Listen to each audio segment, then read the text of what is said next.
અબજોનું racket ખુલ્યું 2000 કરોડની ઠગાઈની તપાસમાં 6000 કરોડનું આંતરરાષ્ટ્રીય ફોરેક્સ કાંડ ખુલ્લી પાડતી ઉધના પોલીસ પ્રતિબંધિત એપ MT5 થી ચીટિંગ કરાઈ.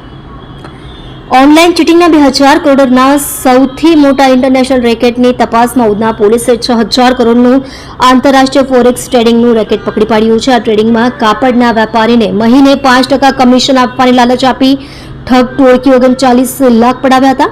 વેપારીએ મિત ખોખરના કહેવાથી આ રકમ રોકી હતી. મિત હાલમાં 2000 કરોડની ઓનલાઈન ચીટિંગમાં લાજપોર જેલમાં છે, જ્યારે મુખ્ય સૂત્રધાર વિશાલ સાંકળા સરિયા અને અંકુર પટેલ દુબઈમાં બેસીને વેપલો કરી રહ્યા છે.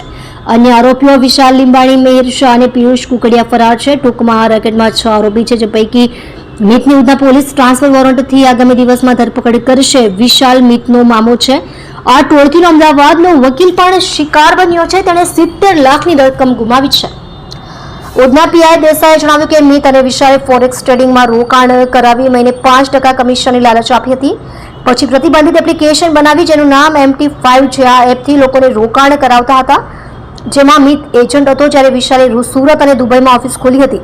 મિત લોકોને એપ્લિકેશનથી યુઝર આઈડી અને પાસવર્ડ આપી લિંક મોકલતો હતો.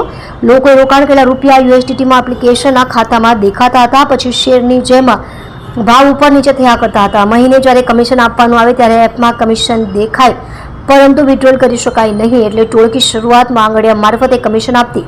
પોલીસે જણાવ્યું હતું કે માત્ર મિત હસ્તક 200 ગ્રાહકો છે, જેમાં એકે ઓછામાં ઓછું 50 લાખનું રોકાણ કર્યું છે.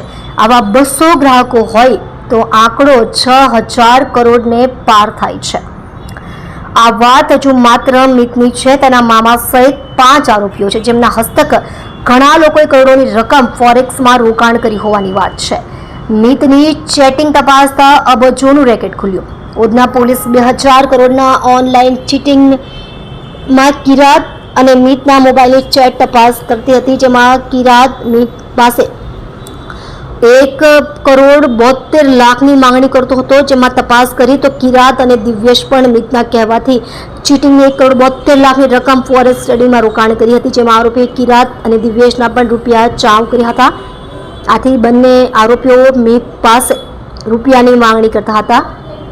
આ વાત પોલીસના ધ્યાને આવી પછી પોલીસે સેબીમાંથી કેટલી એપ્લિકેશન પ્રતિબંધિત છે તેનું લિસ્ટ મંગાવ્યું હતું, જેમાં 180 એપ્લિકેશન પ્રતિબંધિત હોવાનું સામે આવ્યું હતું, જેમાં MT5 નો ઉલ્લેખ કરવામાં આવ્યો હતો.